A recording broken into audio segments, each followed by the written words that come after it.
Soon after independence, several princely states became the part of country. Okay, princely states हमारे part बन गए, और the constitution declared India as a union of states. Okay, federation का शब्द का use हमारी constitution में कहीं पर भी नहीं है, ठीक है.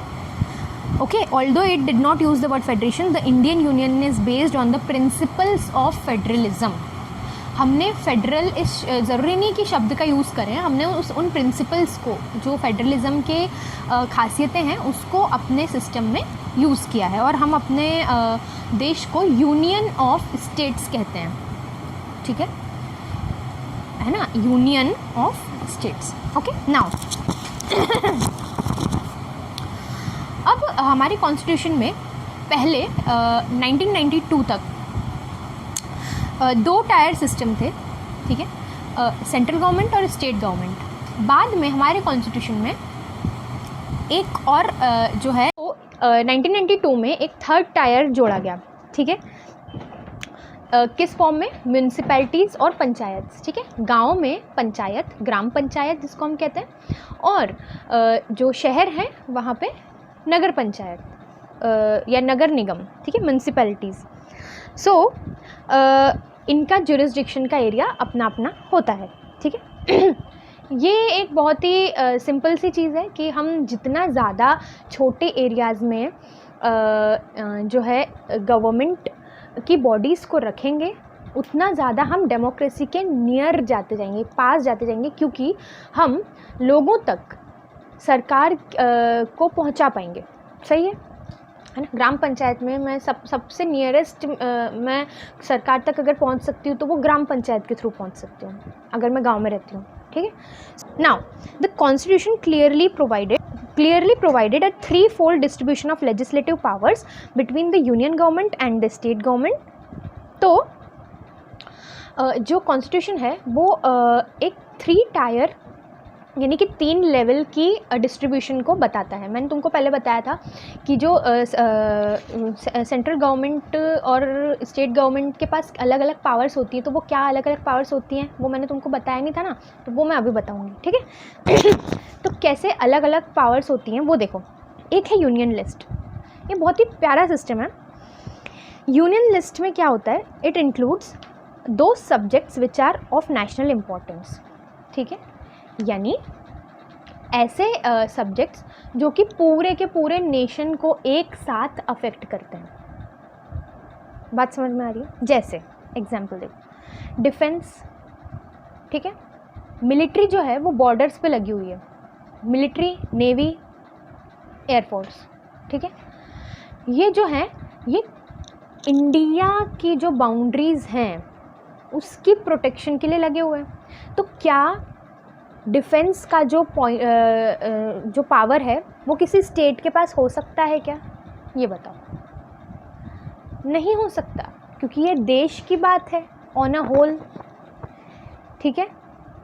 तो डिफेंस जो है वो सेंटर का मैटर है. डिफेंस के लिए भैया इतने जहाज़ खरीदने हैं, इतने जहाज़ बनवाने हैं, ये न्यूक्लियर वेपन बनाना है, इतनी सैनिकों के लिए ये हथियार चाहिए. ये सब कौन डिसाइड करेगा? संसद, क्या बोलते हैं, जो सेंट्रल गवर्नमेंट है, ठीक है. मोदी जी और उनकी जो कैबिनेट है और उनके जो सलाहकार हैं डिफेंस के, ठीक है, वो सब डिसाइड करेंगे, ठीक है. तो ऐसा नहीं है, ऐसा मत समझना कि वहाँ मोदी जी बैठ के खुद डिसाइड कर रहे थे क्या करना है. भाई साहब, उनके पूरी एक टीम रहती है, ठीक है, कि भाई मिलिट्री के बारे में तो सब कुछ तो मोदी जी को थोड़ा ना मालूम होगा ना, ठीक है. ठीक है, तो उनके साथ बैठते हैं लोग जो मिलिट्री के जानकार हैं, डिफेंस के जानकार हैं, ठीक है. वो मोदी जी को सलाह देंगे, फिर मोदी जी डिसाइड करेंगे, हाँ भैया ठीक है, ओके ये करना है, उनकी सलाह से करते हैं. So defence. फॉरेन अफेयर्स, भाई अपने को चाइना के साथ शांति स्थापित करनी है. चाइना वहाँ पे घुसपैठ कर रहा है देश में, है ना, अपनी घटिया हरकतें दिखा रहा है. पाकिस्तान अपनी घटिया हरकतें दिखा रहा है. अब इनको सबक कैसे सिखाएं, ठीक है. सबक सिखाना तो डिफेंस में आ गया है ना. सर्जिकल स्ट्राइक, एयर स्ट्राइक, है ना. फॉरेन अफेयर्स में क्या आएगा कि भैया अपने जो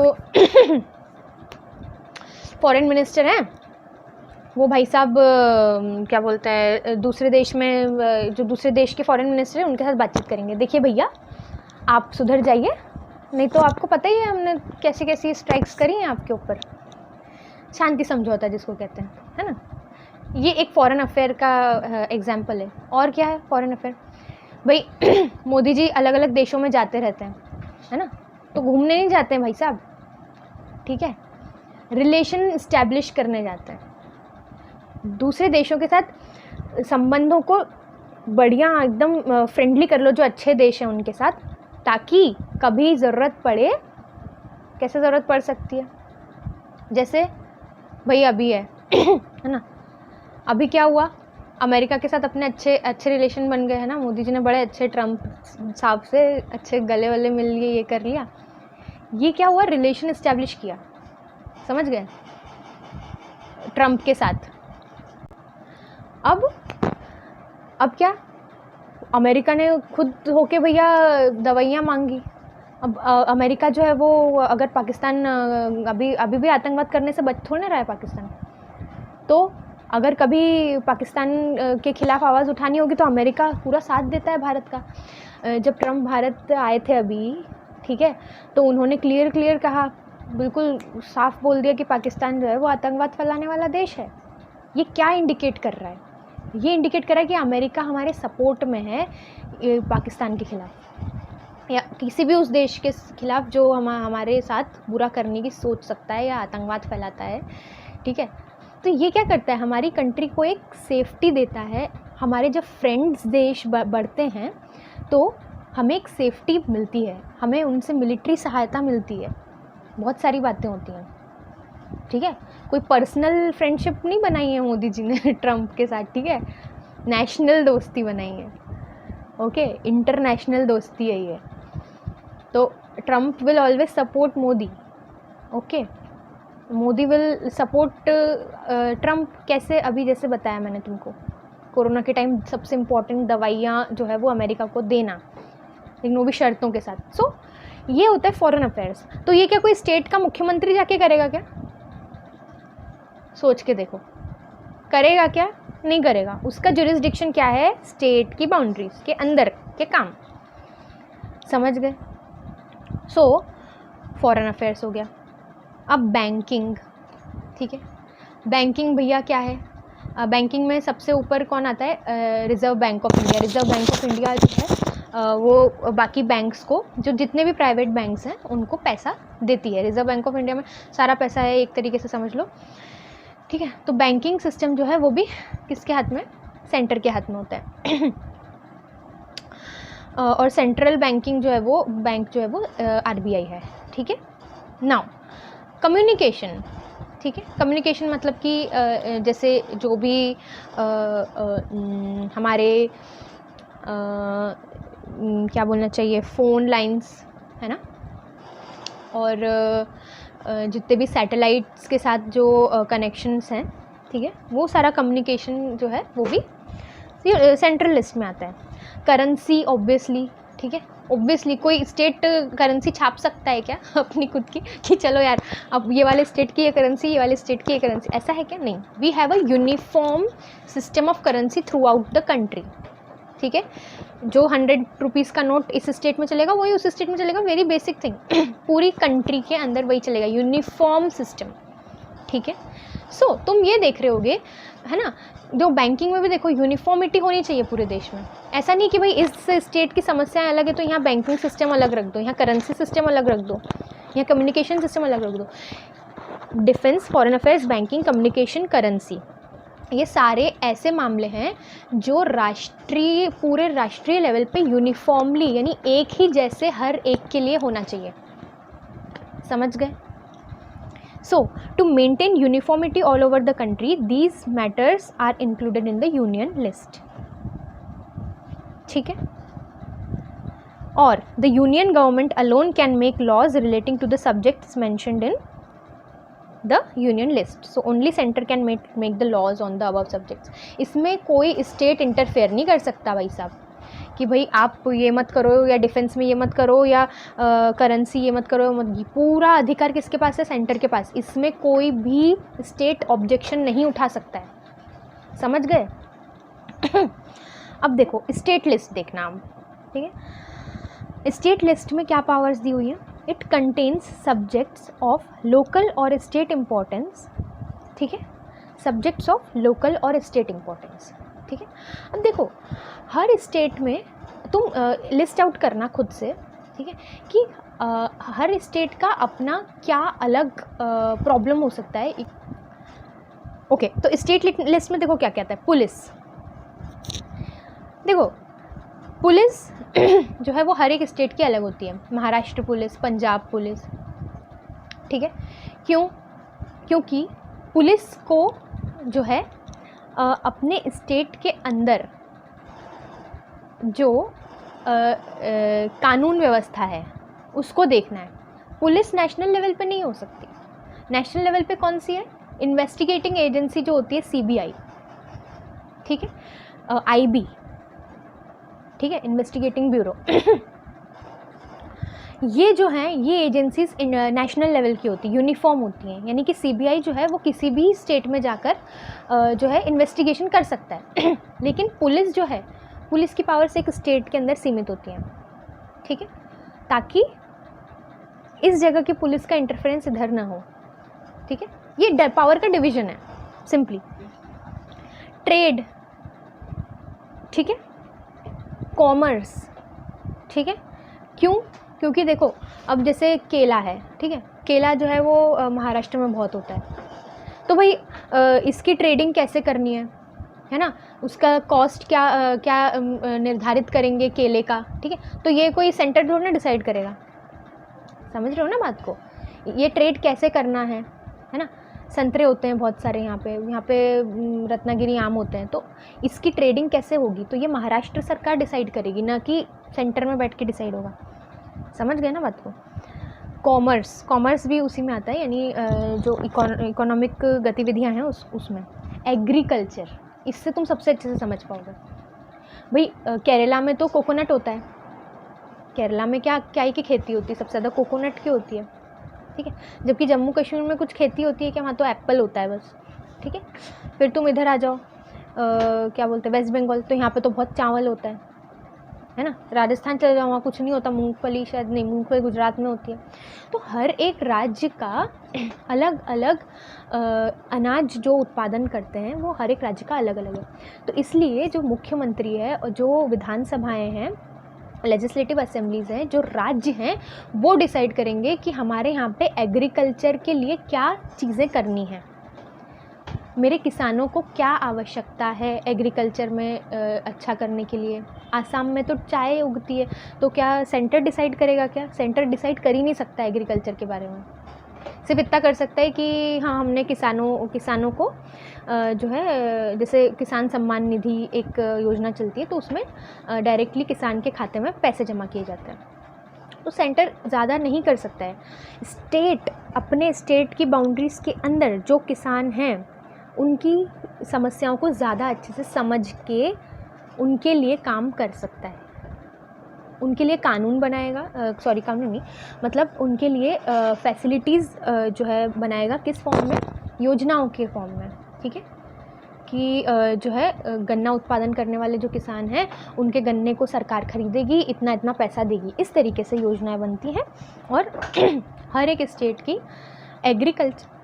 एग्रीकल्चर जो वो स्टेट लिस्ट में ही आता है। इसमें जो सेंट्रल गवर्नमेंट है वो इंटरफेयर नहीं कर सकती है, ये ध्यान रखना कि भाई तुम ये रूल नहीं बना सकते, या तुमने ऐसा क्यों किया, तुमने अपने किसानों के लिए ये योजना क्यों बनाई, ऐसा नहीं कर सकती सेंट्रल गवर्नमेंट। इसमें state is independent of centre. समझ गए क्या? पुलिस के केस में भी यही होगा। पुलिस, अगर महाराष्ट्र पुलिस कुछ गड़बड़ करती है तो सेंटर नहीं आके बोलेगा कि भाई आपने ऐसा क्यों किया, वो महाराष्ट्र सरकार को देखना पड़ेगा कि भाई महाराष्ट्र पुलिस ने ये किया, ऐसा ऐसा हुआ, ऐसा ऐसा हुआ। आ रही है बात समझ में? इरिगेशन, एजुकेशन भी, एजुकेशन शायद से कॉन्करेंट लिस्ट में आता है, ठीक है। तो ये स्टेट लिस्ट हो गई। अब state government alone can make laws on the above subjects, ठीक, ये स्टेट गवर्नमेंट के अंदर ये सब्जेक्ट आते हैं। अब तीसरी है कॉन्करेंट लिस्ट, मतलब जो it contains the subjects of common interest, यानी कि ऐसे सब्जेक्ट्स जो सेंटर के भी कंट्रोल में हैं और स्टेट के भी कंट्रोल में हैं, मतलब ऐसे सब्जेक्ट्स जो यूनिफॉर्म भी होने चाहिए और हर एक स्टेट के अपने अपने भी हो सकते हैं। जैसे एजुकेशन देख लो, देखो NCERT CBSE जो है, CBSE बोर्ड जो है वो थ्रू आउट द कंट्री है ना, मतलब पूरे देश में CBSE की जो किताबें हैं वो सेम की सेम किताबें चलेगी जितने भी CBSE स्कूल्स हैं। तो वो CBSE का एक में आता है central board of secondary education, central board of secondary education, ठीक है। तो ये क्या हो गया, सेंट्रल स्टेट के कंट्रोल में। NCERT की किताबें जो है वो सेंट्रल स्टेट के कंट्रोल में होती हैं, ठीक है, समझ गए। अब देखो स्टेट के कैसे हो सकता है एजुकेशन जो है स्टेट के अंदर कैसे आ सकता है। अब भैया हर एक स्टेट का अपना बोर्ड भी तो होता है कि नहीं होता है, जैसे महाराष्ट्र बोर्ड है, ठीक है जो है उत्तर प्रदेश बोर्ड है, उत्तर प्रदेश बोर्ड में जो किताबें होती हैं भाई पता नहीं किस टाइप की होती हैं, उसमें बोलते हैं कि 70% भी ले आए 80% ले आए तो बहुत बड़ी बात हो जाती है ना। सो CBSE, ओके, ठीक है। नाउ तो एजुकेशन क्योंकि अच्छा ये भी देखना कि जो स्टेट्स हैं, स्टेट्स की अपनी अपनी अलग अलग भाषाएं हैं, तो लैंग्वेज बोर्ड भी होते हैं, जैसे मराठी बोर्ड हो गया या हिंदी मीडियम हो गया या मलयालम मीडियम हो गया, तमिल मीडियम हो गया, बंगाली मीडियम हो गया। इसलिए स्टेट्स के पास भी एजुकेशन के ऊपर नियम बनाने का अधिकार है और सेंटर के पास भी है। आ गई बात समझ में। लेकिन जैसे CBSE के लिए कोई भी नियम लागू होगा तो वो सेंटर गवर्नमेंट करेगी, और अगर महाराष्ट्र बोर्ड के ऊपर कोई नियम लागू होगा तो क्या वो सेंटर में डिसाइड होगा क्या, नहीं, वो महाराष्ट्र सरकार डिसाइड करेगी। आ गई बात समझ में। अब देखो education, forest, trade unions, marriage, adoption, forest है ना, फॉरेस्ट भी हर एक राज्य के अपने अपने अलग अलग फॉरेस्ट्स हैं, है ना। जैसे मैंने बताया केरला में अलग टाइप के फॉरेस्ट्स होंगे, है ना। तुम उधर नॉर्थ ईस्ट में जाओगे तो वहाँ पे अलग टाइप के बहुत घने फॉरेस्ट्स हैं, ठीक है। तुम जम्मू कश्मीर जाओगे तो वहाँ पे जो है वो पहाड़ी फॉरेस्ट्स हैं। तो उनका हर एक राज्य में फॉरेस्ट्स का रक्षण करने के लिए जो राज्य सरकार है वो डिसाइड करती है कि भाई मुझे उसको ज़्यादा अच्छे से पता है ना कि मेरे एरिया में जो है फॉरेस्ट का रक्षण कैसे अच्छे से हो पाएगा, क्योंकि उसको पता है कि मेरे यहाँ किस टाइप के फॉरेस्ट हैं, समझ गए। और जो कंट्री लेवल पे जो फॉरेस्ट्स का मैनेजमेंट होगा वो सेंटर भी उसके बारे में नियम बना सकती है। जैसे भाई मान लो ये एक नियम है कि भाई 33% जो है एरिया, वो देश का 33% एरिया वो फॉरेस्ट होना ही चाहिए। तो ये यूनिफॉर्म नियम हो गया, ये यूनिफॉर्म पूरे देश के लिए हो गया। लेकिन अगर मान लो मैं आसाम गई तो हो सकता है आसाम सरकार ने अपना एक कुछ अलग यानी राज्य के हिसाब से अपनी रिक्वायरमेंट के हिसाब से बनाया हुआ हो कि भाई ये वाले एरिया में आप पेड़ नहीं काट सकते। वो जो भी जैसे भी हर एक स्टेट अपने अपने हिसाब से करेगा, लेकिन सबका क्या एम रहेगा कि 33% एरिया मेरे राज्य का वो होना चाहिए जंगल, समझ गए। ट्रेड यूनियंस जो होती हैं, मैंने बताया था तुमको, जो अपनी डिमांड्स यानी जो भी क्या बोलते हैं जो ट्रेड करने वाले जो मजदूर होते हैं इनके संघ होते हैं, यूनियंस होती हैं, ठीक है। ये क्या करते हैं, इनके संगठन होते हैं, तो ये अपनी डिमांड्स रखते हैं, ठीक है, सरकार के सामने।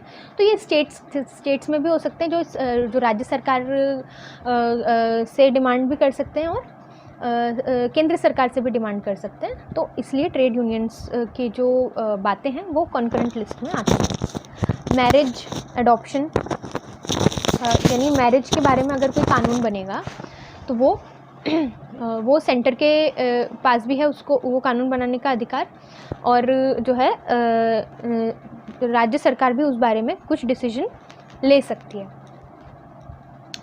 अब both union and state can make laws on the above subjects, ठीक है। दोनों यूनियन और स्टेट दोनों इन दोनों के ऊपर इन जो भी ये अभी तुमको बताया ऊपर, education, forest, trade union, marriage, adoption, इसके बारे में लॉज बना सकती है, ठीक है।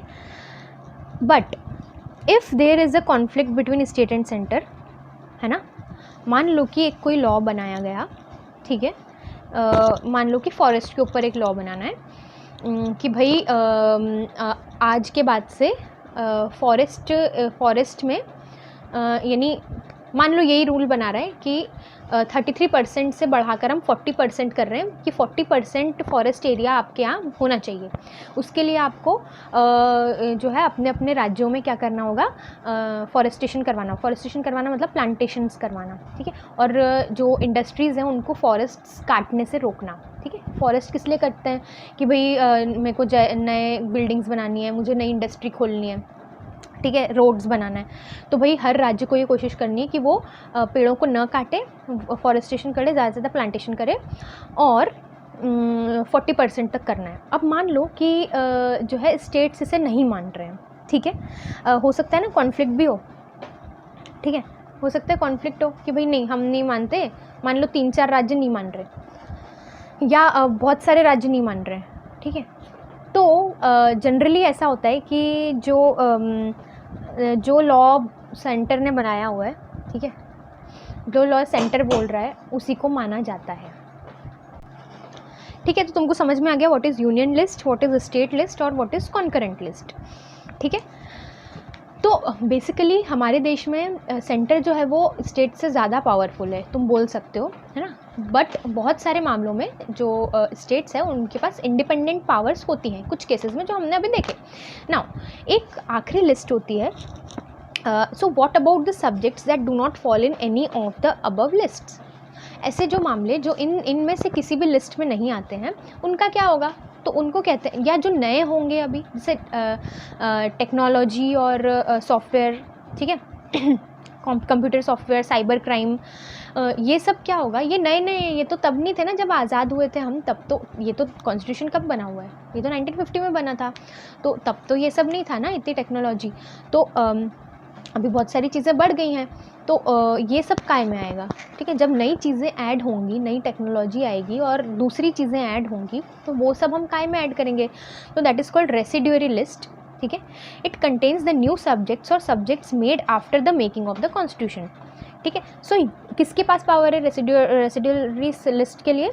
यूनियन गवर्नमेंट के पास पावर है to work on these subjects, ठीक है। यूनियन गवर्नमेंट के पास रेसिड्यूरी लिस्ट को जो है करने का पावर है। इसका एग्जाम्पल है कंप्यूटर सॉफ्टवेयर, साइबर क्राइम, ठीक है, एट्सेट्रा, ठीक है। अब देखो साइबर क्राइम में क्या होता है तुमको पता है ना, जैसे डेटा चोरी हो गया, मान लो कि मेरा अकाउंट हैक हो गया, ठीक है, बहुत सारे लोगों के हैक हो गए, तो इस प्रॉब्लम को सॉल्व करने के लिए सरकार क्या करे, है ना, तो वो कौन करेगा, सेंट्रल गवर्नमेंट जो है उन्होंने एक डिपार्टमेंट बनाया होगा अपना खुद का, ठीक है, जो सरकार के कंट्रोल में है, वो इसके ऊपर देखेगी कि क्या है भैया, ठीक है। फिर अभी टिकटॉक का बहुत चल रहा है, तुम लोगों ने सुना होगा, उस पर कैसे गंदे गंदे मतलब कंटेंट बनता है, बेकार की वीडियोस बनती हैं, गलत वीडियोस बनती हैं, तो वो कौन कंट्रोल करेगा भाई, वो सेंट्रल गवर्नमेंट करेगी, वो स्टेट के पास नहीं है कोई पावर, समझ गए ना, क्योंकि वो पूरे देश के लिए यूनिफॉर्म कानून होना चाहिए, समझ गए, अच्छे से समझ गए। तो ये था जो है हमारी पावर शेयरिंग और कैसे हम एक फेडरल कंट्री हैं। अब इसके आगे हम आगे देखेंगे